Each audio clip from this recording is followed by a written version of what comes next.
Hello, welcome to African in New York. I'm Deogracius Mella. Today we have Afua Atta-Mensah, the Director of Litigation and Police at the Urban Justice Center in New York City. Welcome, Afua. Hey, thank you so much for having me. You know, I think that we are honored today to have you here. And we've been looking for somebody who knows the law to come here and explain some issues. And also, apart from that, you're also running for a position in New York City. Correct. So before we start asking you some questions, we just want you to give us a little bit of your background so that we know exactly who you are. Wonderful. Well, again, thank you so much for having me. I'm honored and really excited to be here today. As you mentioned, I am an attorney. I'm the Director of Litigation and Policy at the Urban Justice Center. I've been practicing law for about 11 years now, and I've always worked here in New York City, servicing low and working income New Yorkers. And I started my career at the Legal Aid Society as a public defender, and have been blessed to be able to travel to a few different places. I spent about a year and a half in Ghana working with the Federation of International Women Attorneys. And then I returned back to New York City, and now I'm at the Urban Justice Center serving New Yorkers throughout the city.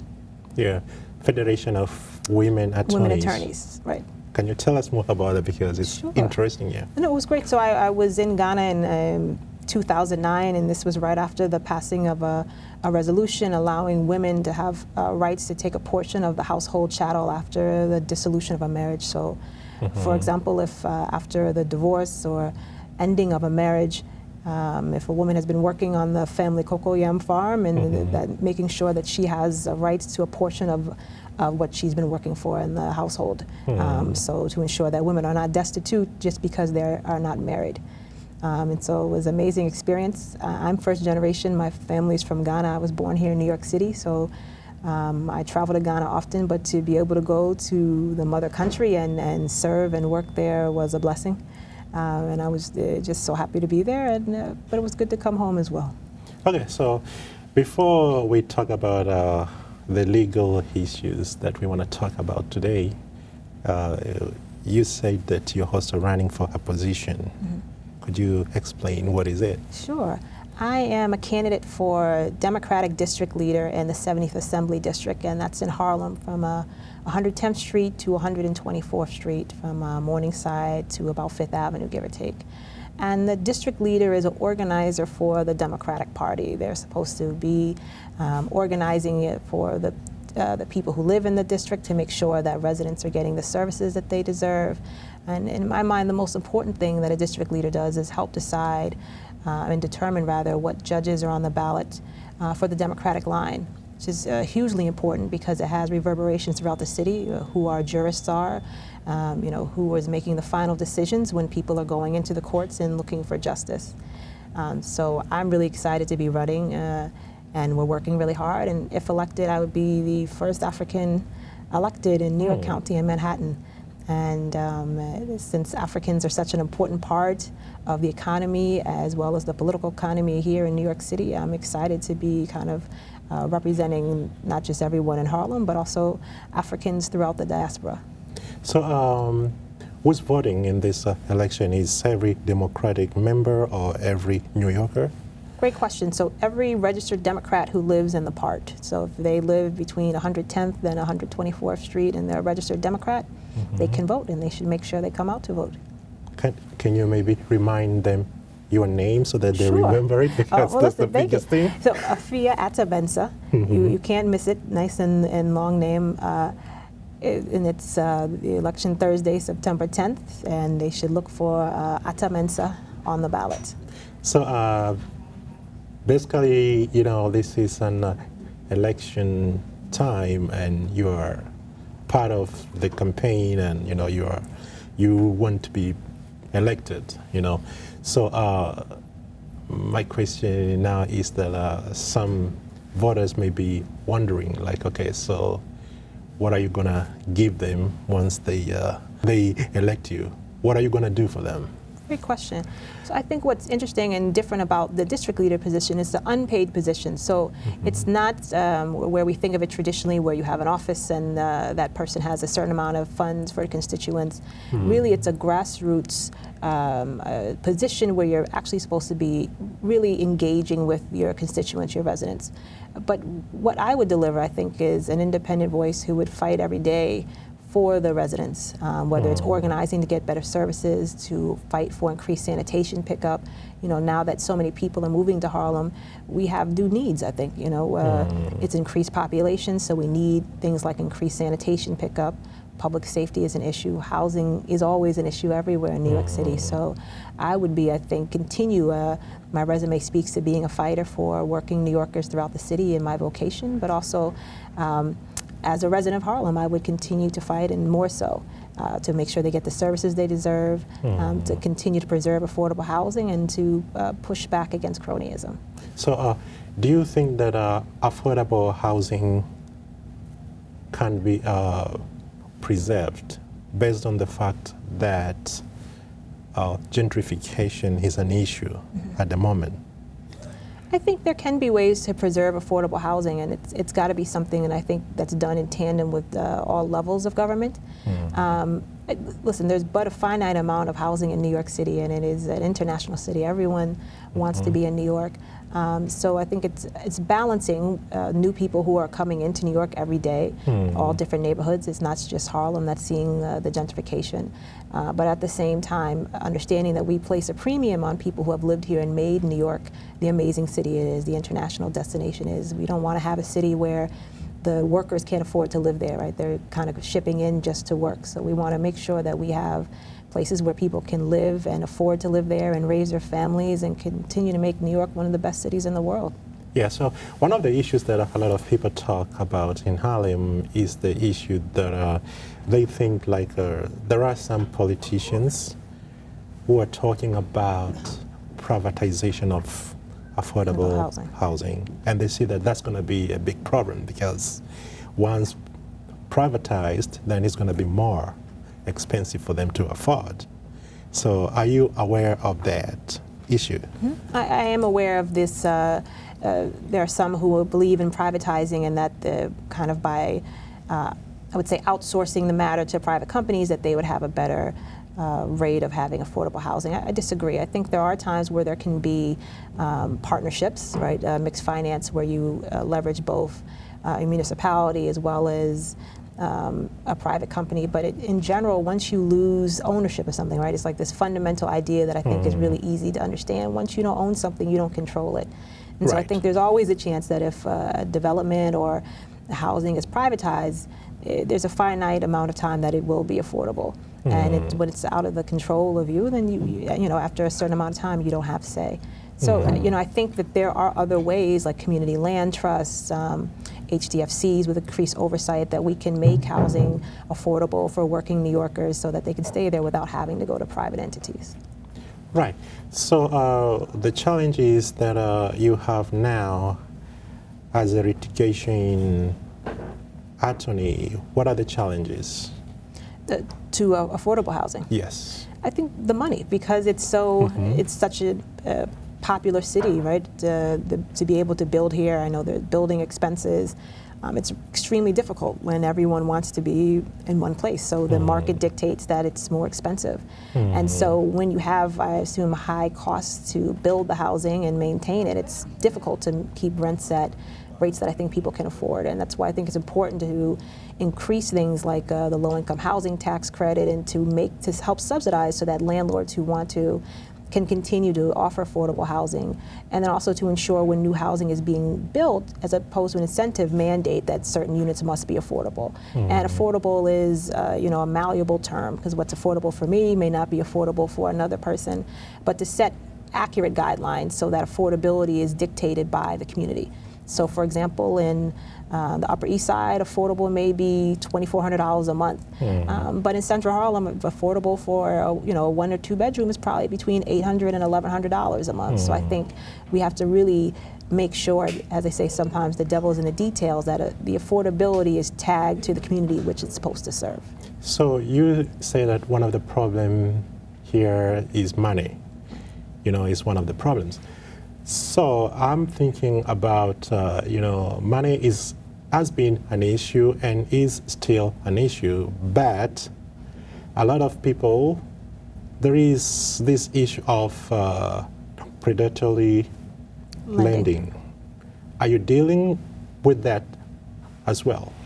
Great question. So, through my work, I think we deal with the ramifications of predatory lending. So when you have at times these large firms or corporations that come in to buy properties. So for example, in Harlem, you have buildings like the Riverton and former Mitchell-Lama properties that were bought by these large corporations that saw these big units as an opportunity to make money for their shareholders, right? They looked at it and said, okay, well, maybe there's 100 units of apartments in here and people on average are paying these low rents. If we get them out, we can increase the rents and make a windfall profit for our shareholders. Right. And so we deal with the results of that when predatory lending happens and landlords then take to, unfortunately at times, harassment and other tactics to try and get long-term tenants out so they can get new tenants who pay higher rents in and create money. So definitely day to day as a housing attorney, I deal with that and the ramifications therein. But I also think that the city of New York as a whole deals with the ramifications of predatory lending, be it the homeowner that's saved and worked all his life to buy a home and was subject to predatory lending and is facing foreclosure, whether it's larger buildings that were subject to predatory lending and predatory equity by unscrupulous corporations. And when you have families and seniors displaced, it harms the whole neighborhood. And on an economic level, frankly, it also harms our bottom line, right? Because we know that it costs about $3,000 a month on average to put a family in the homeless shelters here in New York City, whereas if they get subsidized housing, it usually only costs the taxpayer $800. We know that when seniors are evicted from the housing, they usually end up in city hospitals or living with other relatives, which has other ramifications for the city as a whole. So I think, when housing is unstable for people, usually everything else in their life is unstable. If you don't know where you're going to sleep at night, if you are going home to an apartment building where the landlord is, turning off heat and hot water, where the elevators aren't working, so you don't know. We've had several, unfortunately, seniors as clients who will leave their home in the morning to go to either religious services, doctor's visits, and when they come home, they don't know what to do because the elevators aren't working and they can't make it upstairs. So, I think when housing is unstable, it's large ramifications, not just for the individual, but for the whole community. All right, okay. So in Harlem, for instance, now you know that gentrification is moving with a very great pace. I mean, it's just like things are changing in Harlem, and a lot of poor families, I would say, are moving away from Harlem. And how do you protect the gentrification process? Because whoever has money will come to Harlem, and then whoever doesn't have money will go away from Harlem. Right. So is there a program or a project that is meant to protect everybody, rich and poor, to ensure that Harlem doesn't change, because a lot of people fear that Harlem has been a home for African Americans and Africans, but the affordability at the moment seems to favor rich people from other backgrounds. So I mean, how are you dealing, or how is your organization dealing with this issue? So I think, and as a Harlem resident, we first have to really deal with the fact that this didn't happen by happenstance, right? Issues of gentrification are I think, one, because the desire to live in Manhattan, but also there were, I think, bad policy prescriptions and poor leadership that led to, at times, the wholesale loss of working communities and communities that made Harlem great. And I think we have to start there, right, to do the analysis so that we can ensure that in the future those types of poor decisions and at times leadership that may not have had the appropriate either, I'll say, resources to really think through the ramifications of some of the rezoning that happened in Harlem and the subsequent gentrification that flowed through. But I don't think there's a singular program that will that can kind of turn back the hands of time. Rather, what I think is going to be most important is working with different levels of government, with institutions like an urban justice center, with community-based organizations, to try and preserve the housing stock that we currently have in place. I have a friend who is living in a co-op, and now actually they have an issue that the city, they fear that the city is going to take the building because for a while now, it's like a 40 house building and 40 families. Right. And they still have like some families haven't been paying their bills for like almost over 6 months, even to 1 year, and they're still part of the co-op. So now there is a very big issue that they want to get them out, because they want to have the management of the building to have the sound financial reports. But I mean, they can't become financially sound because some people don't even pay and they don't even bother. And they know that taking them to the court, they're spending money, but it takes long. No, I mean, and listen, cooperatives, particularly it's important that folks pay their maintenance, right, so that the upkeep of the building can happen. And it's unfortunate because it affects the entire building when folks aren't adhering to their obligations, but they've got to do it, got to take them to court, because if you don't want to allow people who may harm the building to stay there, right, but everyone has to go through the process, and so they can have their day in court. Okay, and actually it takes me to the different housing, different types of housing. Right. So I mean, you have the co-ops, then you have the condos, then I don't know, you have the other private. Right. So can you talk about the challenges with these different types of housing arrangements and how they impact to the entire problems of housing in New York City? Sure. I mean, there's you could do whole shows on cooperatives and condos. Songs have been made about the labyrinthian manners of cooperatives and cooperative boards. But, just briefly on co-ops, I think, this is another area where when we talked about ways to do affordable housing, you have what they call lower income housing cooperatives, HDFCs, which allow tenants to, take ownership and preserve buildings. And I think at times co-ops, particularly startup, smaller cooperatives like you were referencing, the 40-unit one, need at times help and oversight to deal with things like how are they able to get their books sound, ensuring they can get maintenance on time, and I think really education to shareholders in the cooperative about how important it is and where that maintenance money goes to. So, it's all of it is extremely difficult, but I think with hopefully under this administration, there'll be some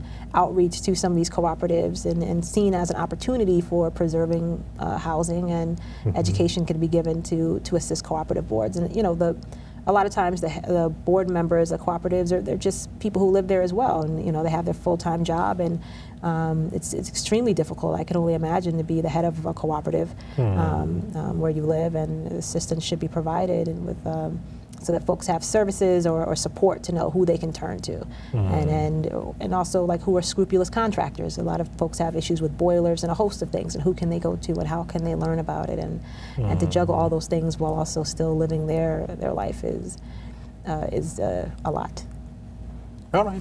So for tenants, actually, before they move into a house, what do they need to know? Oh, wow. I think tenants should want to know, they should want to check and make sure that they're being, if it's a rent stabilized unit, that they're paying the proper rent, right? That they're not rent overcharged, and they should go to HCR, Housing Community and Renewal, to see the rent registration. I know a lot of tenants have issues with bed bugs, so they should want to know, and I think, I forgot who the council person was who did a law that, if there were bed bugs in the apartment previously, if you're coming in, that the landlord has to let you know, which I think is extremely important. And should really just try and do due diligence about the neighborhood, and if they can, talk to a neighbor to find out, or I guess there would be a prospective neighbor about, the building and their experiences there before renting.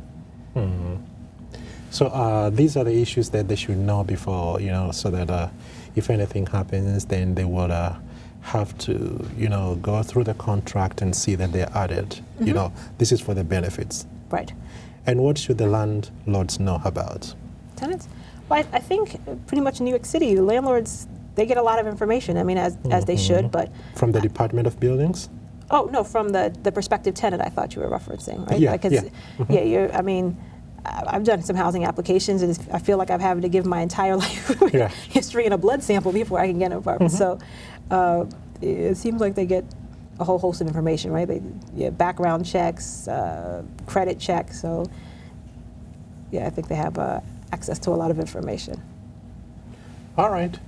So there are some agencies that deal with housing issues, and I remember that in Harlem there is one, I think, is it Abyssinia's, through the Abyssinia Development Agency. I know one is run by Reverend Butler.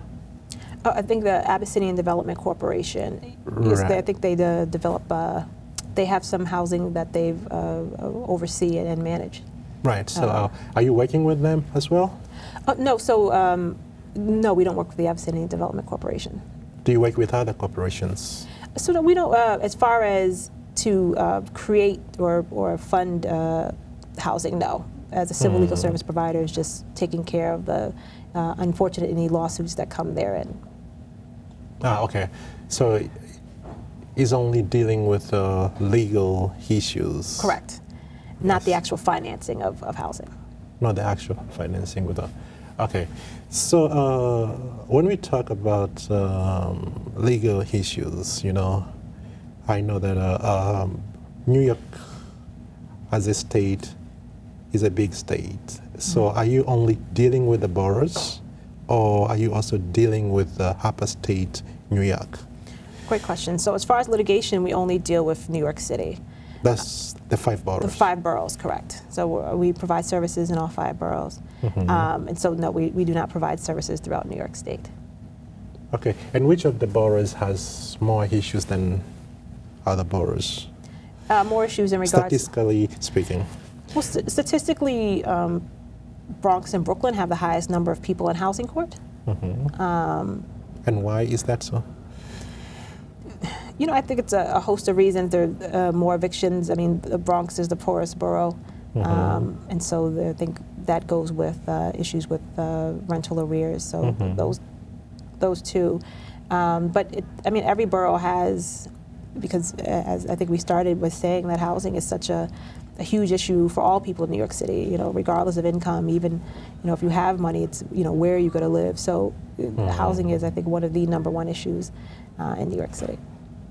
Right. So, again, it's the issue of finances, because I know that in Harlem right now, if you want to buy a building, it's like 1 million, almost, close to that. And then if you move to the Bronx, maybe it's 500,000. And some parts of Brooklyn right now, they're like Harlem. Right. Queens has been always like expensive. And you're talking about affordable housing here.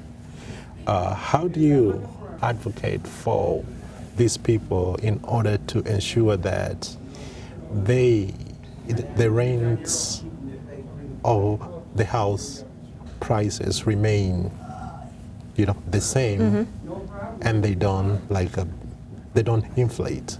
Right. So I mean, there's already a certain amount of governmental protection with for units that are rent stabilized or rent controlled, that the Rent Guidelines Board decides the percentage they can go up.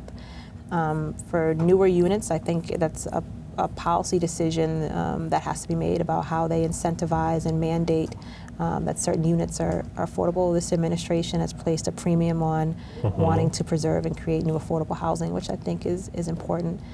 And I think you do that again, like by mandating a certain set-asides for new developments. This administration has also given money for civil legal services to protect the rights of tenants in high gentrifying areas. So I think that's really a policy matter, and with city and state government officials hopefully working together to say that this is a priority, and trying to fund different programs and think of different, I think, creative ways to finance housing for low working and middle class New Yorkers. So are you talking about the Consumer Protection Agency?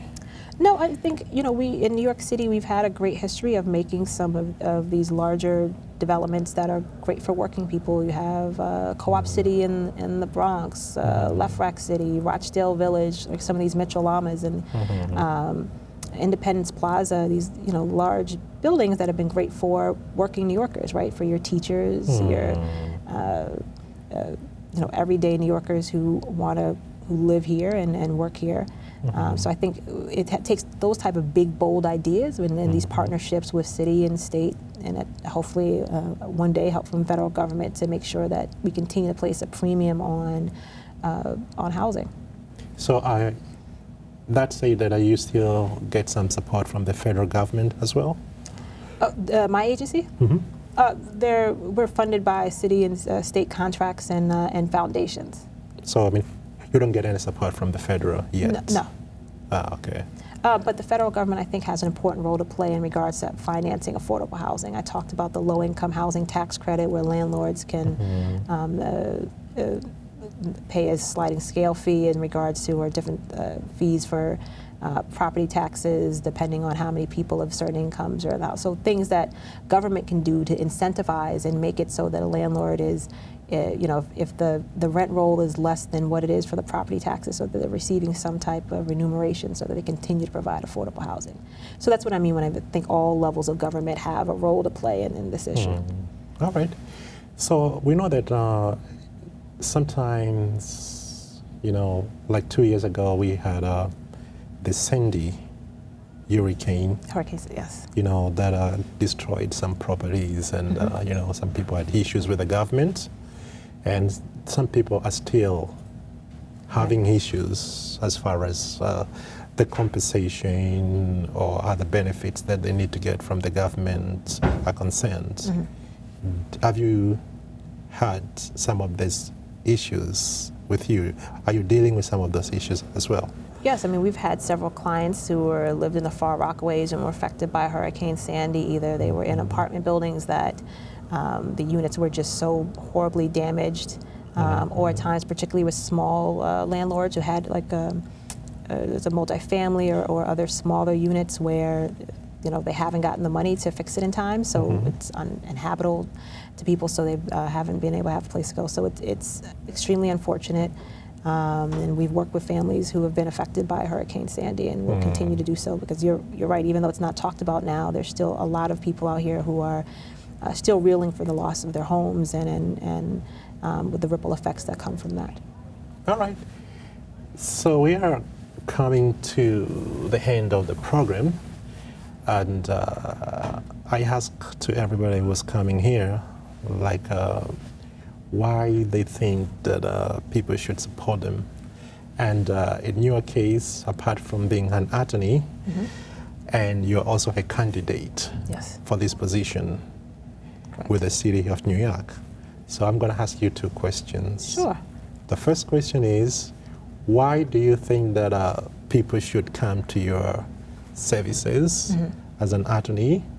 And if they're coming to you, how are they going to get back from you? Like, okay, are they going there to a credible attorney who's going to work for them and, defend and protect their interests? And question number 2, you are campaigning to be elected for this position. Why should people have faith in you? Like, why should they vote for you? Great question. But so in regards to my work, they're totally separate from the candidacy. So what I'm charged with doing is representing to the best of my ability low and working income New Yorkers throughout New York City. And so from all 5 boroughs, if people need help with housing, they should feel free to avail themselves and come see us about something as simple as a question about their rights, if they want us to come to their organization and give a Know Your Rights training, or if they're seeking representation, and we'll make determinations on a case-by-case basis about whether or not we can take a case for full representation. But that's something that I've been doing for a decade now, and I'm proud to work with and fight for the rights of New Yorkers. Totally separated aside from any campaign or candidacy. So on top of that, will you remind them the website and the email and the telephone numbers? Sure. So in regards to the campaign, I can be reached at Afua, AFUA, the number 4, the people, at gmail.com. And I hope and look forward to people emailing and asking questions about what a district leader is and learning a little more about the election. The next question about the election, which I asked you about why should they have faith in you and why should they vote for you? I think I have a proven track record of being an independent voice and fighting on behalf of the rights of New Yorkers. More importantly, I'm a long-time Harlem resident and a mother of a 2-year-old, and so I'm committed to and fully vested into Harlem and the amazing community that it is. So I hope to get their support on September 10th, and either way, we'll continue to live and thrive and work for Harlem. All right, so you're faith from Afua. Turn out in big numbers if you want to support Afua. And based on what she's been saying here, I'm sure that she's going to make a very good representative once you elect her. And then she's here for a reason. And, you have heard from her that she knows what she's talking about. It's not like she's just, campaigning because she just want to take this position, but she knows exactly what she wants, and, she knows the history of the city, the problems and the challenges and everything. So I believe that she can make a very good advocate for the people who have issues with their housing issues here in New York. So thank you very much, Afua, for coming. Thank you for having me. We've been honored to have you here. Likewise. Yes, so, this is African in New York, where we welcome Africans and African Americans to come here and to tell us their stories, how they become successful. And this is another successful story, as you have heard. Afua has been an attorney for a number of years and has been working to resolve some of the housing issues in New York City, and now she's campaigning for this position. People want to know? District leader. So district leader in the 70th Assembly District, 110th Street to 124 Morningside to 5th Avenue. Okay, so now you have heard about it, so all the best. We'll see you next time. This is the Gracious Miller. I have to thank you again. Thank you so much. Thank you for coming, and bye-bye from the studio. Thank you.